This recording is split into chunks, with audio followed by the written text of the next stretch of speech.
countdown. It's ready. Hello. Hey. Hey, girl. Well, I'm Tabi Upton, and I am just thrilled to be able to interview Dr. Angela Carswell and talk about the things that she shares with us in her new book. It's called The Top Shelf Wife. And yes, we both have our copies ready. You got another aid here to look at, but it's a guide to expanding the nurturing and supporting light within through 5 practical areas and to choosing well. So we're talking about relationships, and we're talking about relationships that result in marriage. So this is really important. So Angela, first of all, tell us about yourself. Who are you? Well, right now I'm in Chattanooga. I live in Panama. I am a mom. I've got 2 children, 27 and 24. Okay. So I'm in the thick of dating and kind of seeing how their stories are going. Personally, I am now married 6 years. Okay. And I was previously married 15. So I've got like 21 years of marriage experience under my belt. I was an educator for many years, Okay. and I have a doctorate in education in curriculum and instruction. Mm. So not a medical doctor, not a psychologist or any of those, doctor of education. Okay. So you know how to teach, and that's what you're going to be doing with us through this book. You're going to teach us some things. That my passion has shifted from classroom to life and marriage. And I've done just a lot of reading just for myself, for my family, to kind of be a sounding board for them as they kind of navigate it, and for myself when I was navigating it a few years back. So it just kind of all came together, hopefully in a nice, neat package that is educational and relevant and clear. Okay, so tell us kind of what makes you so passionate about this topic, because I have some ideas and I feel passionate about it too. We actually met for the second time at a recent literary lounge where she was showcasing her book, and we kept looking at each other going, man, you look so familiar. I know you. And we realized that we actually went to the same high school, graduated in different years, but I remember her from high school, she remembers me. But our paths have gone very different ways, and I haven't seen you since high school. No. Very proud of what you've accomplished. But I lead a group of single women, and in trying to encourage them. I myself am single. I need that encouragement to live life to the fullest, but to remain open to the things that God may bring into your life. So I see a crisis in our culture around marriage and relationships. We don't do them well, and we need them. We need what they bring. And what started me on my journey is just trying to figure out why. Why aren't we doing them well? Why didn't I do it well? And I say I didn't do it well. I mean, I was married 15 years. It was a respectable amount of time.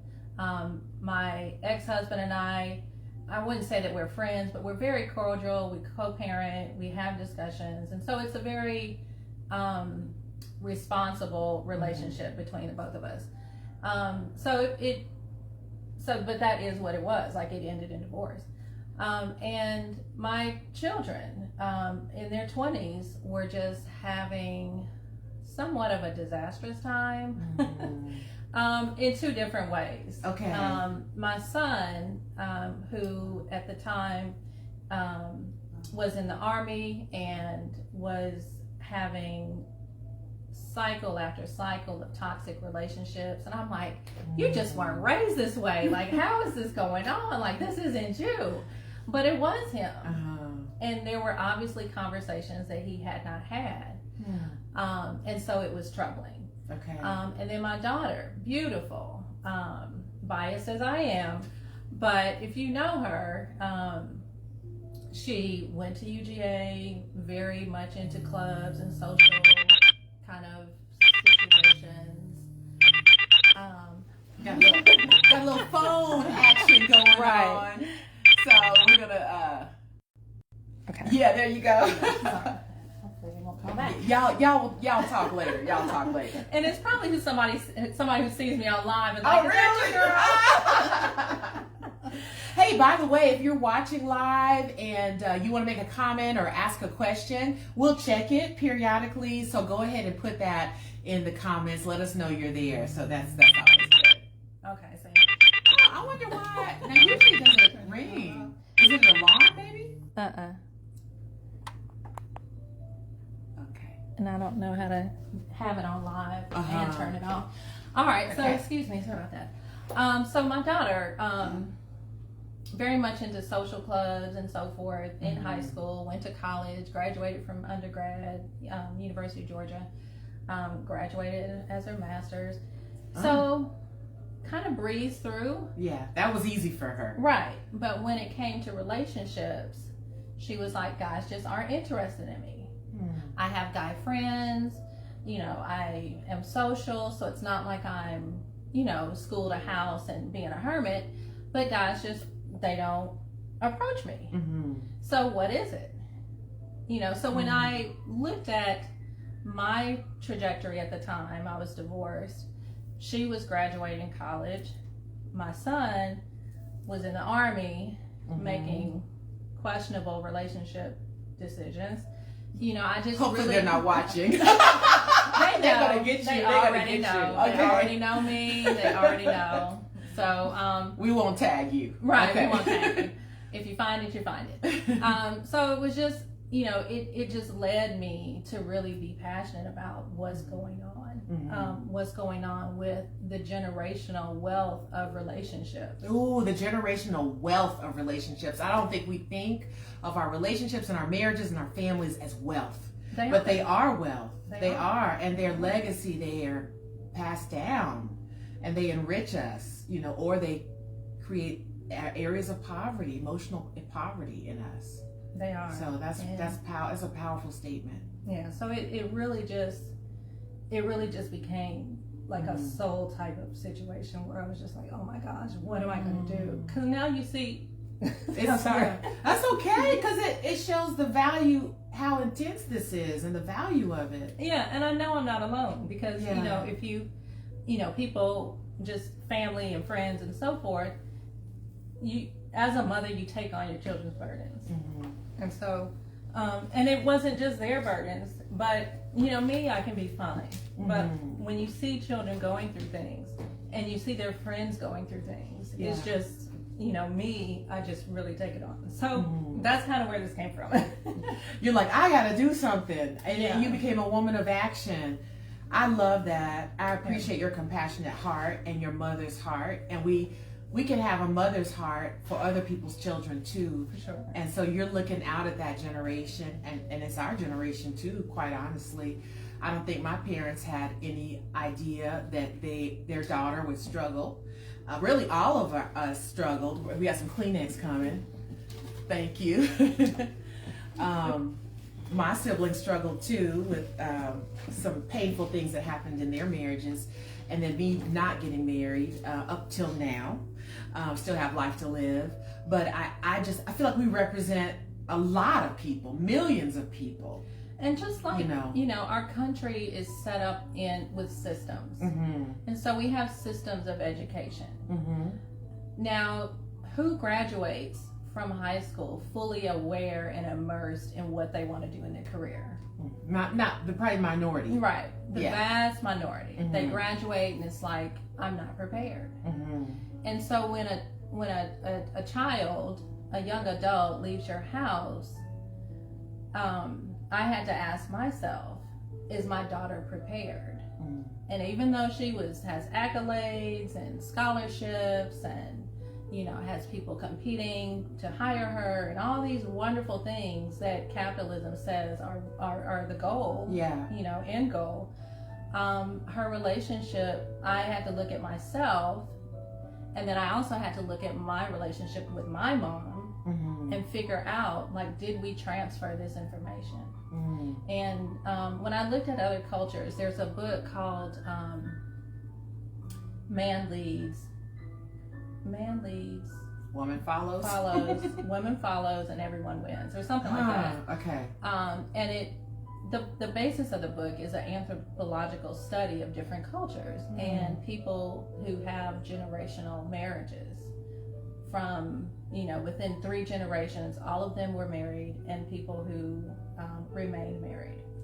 And so it studied different cultures. And so I just was intrigued by that, and how do we instill that? Because it's not culturally significant right now. The culture just we've lost the value. We have the value, but we've lost the value. We just want to give y'all lots of music, lots of different kinds of music today. But I used to watch this show called Indian Matchmaker. I saw it. It's awesome, it. right? Did you see the new season? No, I haven't seen the new season. Girl. But I understand it's won awards if you've never seen Indian Matchmaker. But you see a different culture for most of us who are watching, how they do marriage, how they even think about marriage, because they prioritize it. And it is more than just a feeling of love. It's about compatibility and families coming together and shared wealth and status in the community. A place for children. That was the traditional way to view marriage. Indian marriages have probably one of the lowest divorce rates in the world. If you look at, and some are arranged. Some are arranged. Yeah. But when you look at relationships of non-Western, non-European places, Asian, their view of marriage and dynasty and just making sure that it is a solid pairing. Yeah. It involves the family. Everybody. The family gets together. African, same African, thing. Yeah. And you said Indian, Middle Eastern. When you talk about family and dynasty and legacy and all these things that are generationally appropriate and passed down, we don't have that. Yeah.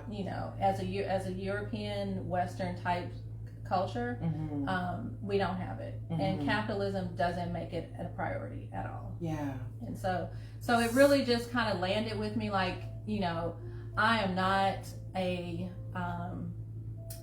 family counselor. I'm not certified in these areas, but I did an in-depth study, and I hope that the experience that I have and the education that I have kind of lends itself to collaborating and putting it all together and finding the pieces that match and making it practical and writing it down. Yes. And let me just say this before we get into the 5 practical areas to choosing well.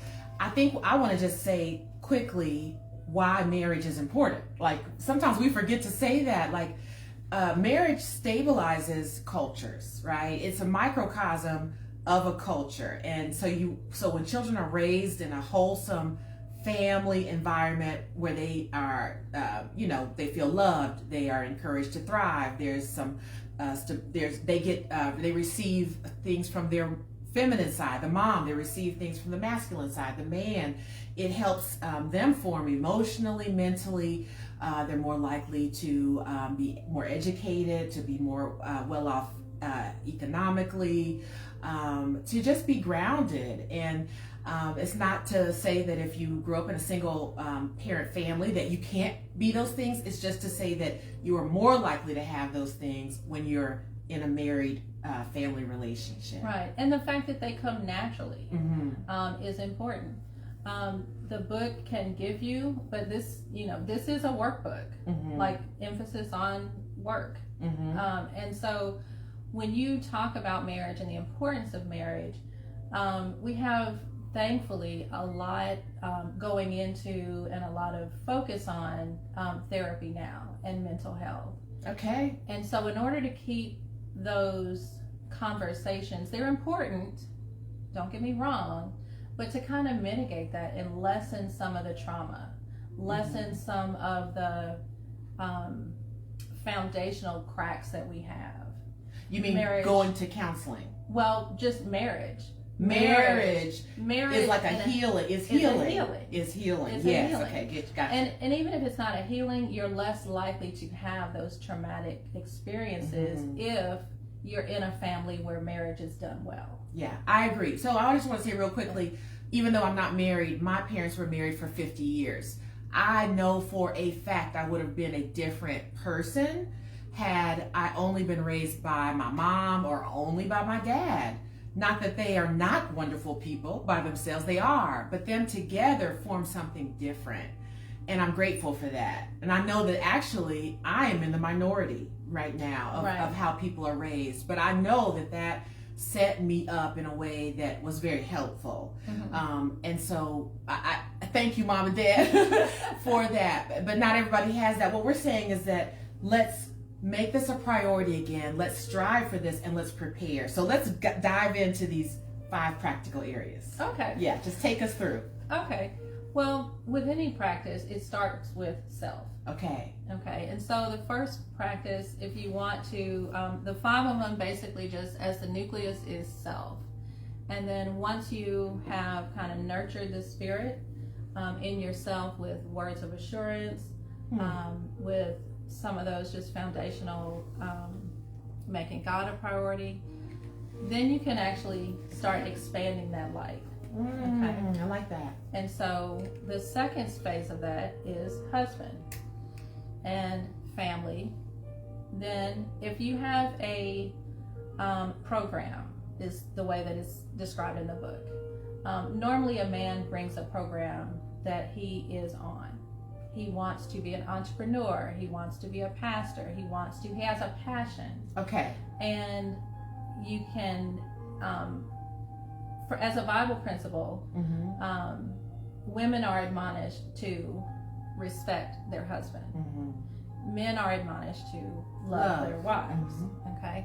And so if you meet a man who has a program that you can respect, even though his movements may be different, you can kind of understand him through his purpose. Okay. Okay. And character is important, but a man who is about his purpose, if you can kind of respect that purpose and lend yourself into that purpose, because he's going to lead you from his purpose. But if you don't respect his purpose, that's not the person that's for you. That's going to be a problem. It's going to be a problem. Some of what you're saying, and one of the issues that I see a lot is that women are not finding those types of men. We've often find men who may be leaning into the woman. When you say leaning into the woman, meaning that they're not sure what their purpose is. Okay. Support and nurture area. Okay. And then the 5th one is basically increasing the network. Okay, so getting out there more. So, but focusing on the self is hard. A lot of times we have conversations where we begin with your question. Okay. And it's a natural question, like, where are these men that want to be leaders? Where are these men that know what they want? And I think that if I start with me and I start with grounding myself and putting myself in spaces that that are conducive to meeting men of purpose, then that person will show up. Okay. That person will be in that space. And you talk about that, like places to meet people. So, and you tell me how you want to walk through it, because I'll probably bounce around. So if you, she's like, I want first some help today. We're gonna skip to page 95. Skip the rest. No, actually, I am in a place where I feel like I can take it or leave it. So I don't even know if that's a good space to be in. Right. But I want to ask questions that are relevant to the conversations I have all the time. So, so you're saying starting with yourself, being a healthy person, being a whole person, being a spiritual person, making sure you are healthy emotionally, mentally, and all those things. Right. Working through your trauma. Right. Yeah. First place to start. And what I see that happens many times is I'm a woman, I see somebody, they're kind of cute, they come talk to me, I talk to them, I like what they talking. Like they just talking to me and I'm just swooning and smiling, And I don't think of anything else until we begin to have a relationship or situationship or all these things transpire, and then I'm like, well, why isn't this working? Well, why hasn't he asked me to marry him? Why is he struggling to find a purpose? Like, I'm doing this and I'm doing that and I'm accomplished. Well, why? But those are things you have to look at before. All of this is a lot of pre-work. I remember talking to a woman who told me that when she met her husband, they actually interviewed each other. They had questions, and they worked through the values part of that relationship before they ever got to anything romantic. And they made sure that their values lined up about kids, about religion, about family, and then they decided to date. And so that's kind of what you're right, and to. That's what you have to do even for yourself. Like, I can't have a conversation with you about value when I'm not really sure what your values are. Right. Well, not even my values as in my ethos, like what's important to me, but what do I bring to this? I want a man leader. Like, I want a husband leader who's going to be out front. What do I have that supports that? Okay, so give an example of that, because I can hear like what? Like what? Okay, let's see. What should a woman be bringing? There's things in every area. Okay. There's things in every area. So, in the back of the book, there's an appendix, and so I think that's the easiest place to go. Okay. So for nurture the soul, it's words of assurance. Okay. What that is checking our mindset. Like, do we have positive mindset? Not just are we like passive and letting everything go, but do we speak into who we are as women? Because it starts here, and then once I can actually give myself words of assurance that I am worthy, that I do have value, that I am a light to those that I come in contact with, that I do know how to choose and how to walk as a top shelf wife. I have to assure myself first, and I feel like it's different than an affirmation. Okay. I use words of assurance because assurance to me is a foundation can be sure. Like it's blessed assurance. Okay. Okay. It's and another reassuring level. yourself. Right. Reassuring. Well, firm is good, but I want assurance. Okay. I like that. Okay. And so just like that's a pivotal part, just that mindset of positivity and, leaning on God or leaning on your higher self. Just having that is a great place to start. Okay. Easy gaze and smiles. Okay. Seems like who doesn't smile? Child, people don't. A lot of people don't smile, and a lot of people don't have an openness about and them. And it's an openness, right? And you sometimes don't even realize that you have a closed spirit. But here's an example. I was in the airport one day, and I needed to ask somebody a question about, I don't know, where to get some water. You had to buy bottled water. Sometimes they have machines. And I saw a group of African American women, honestly. So I thought, I'm gonna go ask them. Maybe they're from Atlanta. We close by. We're sisters. And I started walking towards them purposefully, so they could see me coming straight towards them. Right. I could see the look on their faces become distrustful. And I read people. Of course, my background's mental health, so I read it. And I don't think it had anything to do with race or anything. It was just what they didn't know me. Yeah, they just didn't know me. They're like, why is she walking towards us? I could see, they kind of looked at me like, and I kind of slowed down, like, and then I just said, hey, I was wondering, do y'all know where I can get the bottled water? And then they're like, oh, hey, it's over here. But I thought, how often do we do that and don't realize that we've got that distrust that comes, or that defensiveness, and it shows in our behavior, in our expressions. Yeah. So, even just being warm and inviting starts with a smile. If one of those women had smiled, you would have been like, okay, I'm good. I'm good. Yeah. Yeah. So, very important. Open-heartedness. Just being open to bear someone else's story. There's a lot of individualism, and I don't know if we can blame it on COVID, but just well, I'm just going to work and home and not really being involved in anybody else's lives. Someone else's, right. Yeah, and we need that. That actually creates warmth. In my neighborhood, it's not the most perfect neighborhood, but it is a wonderful neighborhood. One of the reasons I think it's wonderful is because I know a lot of my neighbors. Mm-hmm. It literally makes me feel happy to come home and be able to say hello to my next door neighbor, and they know my name, I know their name, I know their kids. And we are losing that, but we can cultivate that in our femininity, mm-hmm. right? Okay. Right. So open-heartedness, mm-hmm. Respect of God or a higher power. Spirituality. And feminine voice. Okay. That's good. Talk about that, girl. Feminine voice. It's not, a lot of times, people kind of think, well, I know as much as he does. I've got degrees, mm-hmm. more than him. Mm-hmm. So how is he going to tell me? Like, mm-hmm. why do I have to be quiet? And it's not about that. Okay. Like, if you know, you haven't seen me, but you probably can tell just from the conversation.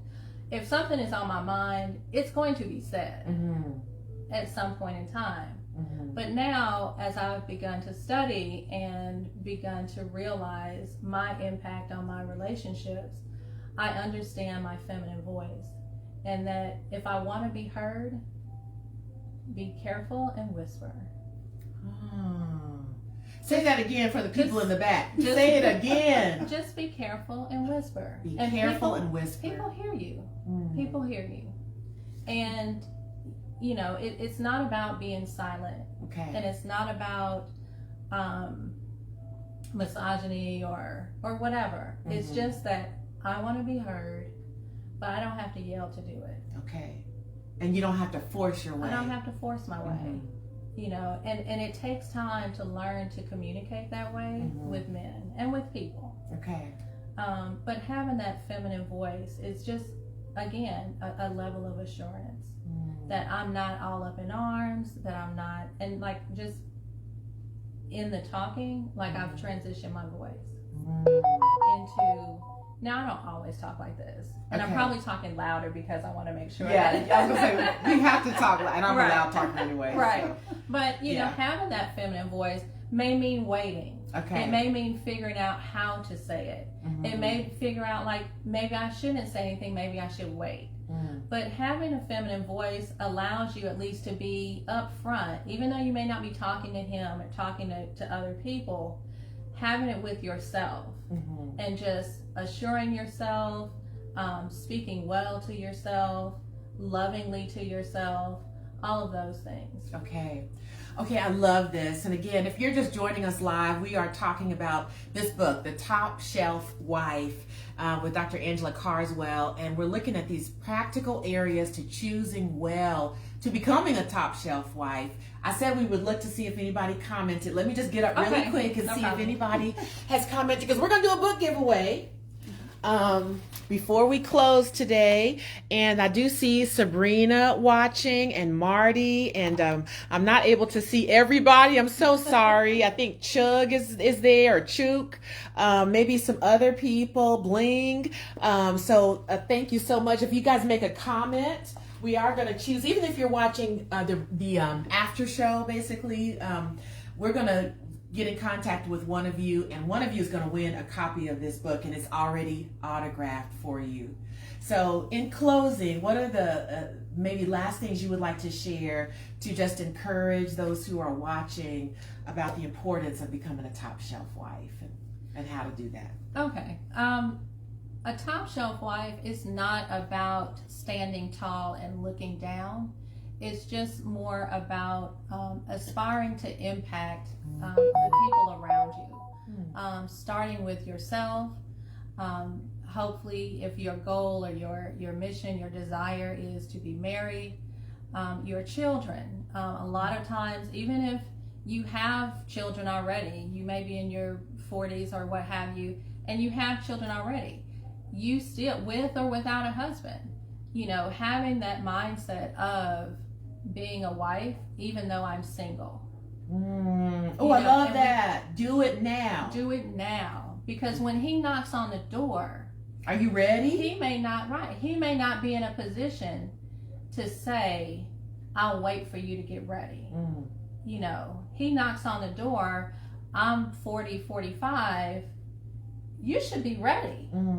You should be ready.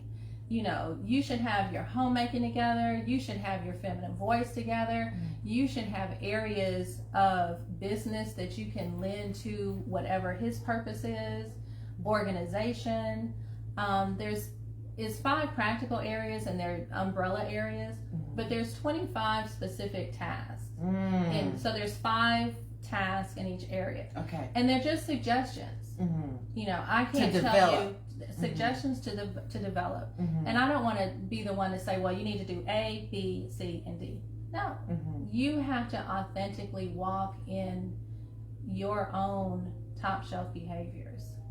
You know, some things you may feel like they're not important. This isn't for me. It's not me. It's never been me. Maybe you don't like to cook or something. But you got to know that it's on the list. Yes. And at least know how to give somebody some fancy water, which is what I have done today with some fruit in it. Right, let me taste this. Taste that. It has oranges and figs. Yes. Yes. Even that helps if you don't cook. Very good. Very good. Thank you. Yeah, and you know, being healthy. Yeah. You know, if a man comes and just for yourself. To be to healthy, feel good. Feel good. To honor your body. Have new ways of eating that change your trajectory. You know, I love it. Just be open to it. Okay. And so it's about an openness to just project to another level. Okay. And so, you know, it's not that you fail. The failure is in not trying, really, and just not being aware that yes, I need to walk in the table with some value, and you have it already. You have it already, but maybe you haven't thought of tailoring it to relationships. You know, if I'm interested in things, I research it myself. So the things that I research, those add value to someone else.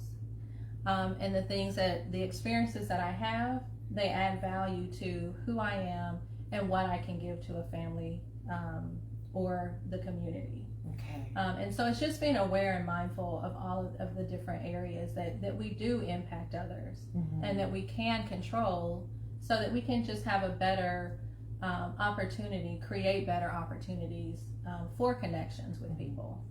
Which bring us joy, satisfaction, contentment, and even when they're healthy relationships can give us energy to do other things in our lives. For sure. So thank you so much, Dr. Angela, for sharing your wisdom with us. I love the fact that this is a workbook, as she said. You're going to work on some things, not in a stressful way, not in a way that will make you feel, like you said, less than or that you failed, but just that we're going up. We're on a trajectory upwards, That's right? where we're going. We're going up. That's right. To higher levels. And so it's exciting. It's going to be a beautiful journey. The book is beautiful, very feminine, and makes me feel excited. That's why I bought it. I saw her. I was like, I know you from somewhere. You know, she spoke about the book at the literary lounge we were at. And then I looked at the book and I said, I'm buying this. I want one, you know. And it didn't take me long. Yeah. This was the only book I bought that day. Oh. Yeah, this is the only book I bought. No shade on any other writer, because y'all's were probably fabulous too. But this drew me. And I couldn't buy everything. I just chose this. And it's one of the, I hope, it's my prayer that it's one of those types of books that you can get together with your female community or with other wives or with your daughter or with your niece or cousin or whatever and share some gems, like share some things. Because the main thing is the communication has to start. Yes. Like it has to start. And I'm just thankful that, you know, I looked at my daughter and was like, oh my gosh, she is not ready to be somebody's wife. You know, which, you know. I hope my mama ain't looking at me like that. But I mean, just, But I had to look, and I had to start having some conversations with my mom and was like, wait a minute, did you think to teach me about this? Like, because I don't recall having conversations. I don't either. Right. And yours were married 50 years. But, Yeah. you know, that transference of, if we looked at relationships like generational wealth as generational wealth, we would hopefully begin to have those conversations. And that's what I hope. The main goal of the book is to have the conversations with yourself and with your community on just elevating to another level. We're going to another level, y'all. And if you want to go to this level with us, you better get a copy of The Top Shelf Wife. I believe you can get this on Amazon. It's on Amazon. I'm also on Instagram. Okay. And of course, Facebook. Right, Yes. Facebook. And I've published through Family Pathways Books. And so Family that's Pathways. the name of the publishing that I do. Okay, I love that. And so remember to make a comment, ask a question. We'll be checking this even after we stop going live. And one of you is going to win a copy of this. So thanks for being with us today. And we wish you the best on this journey. Thank you. Thank you. All right. Bye, you guys.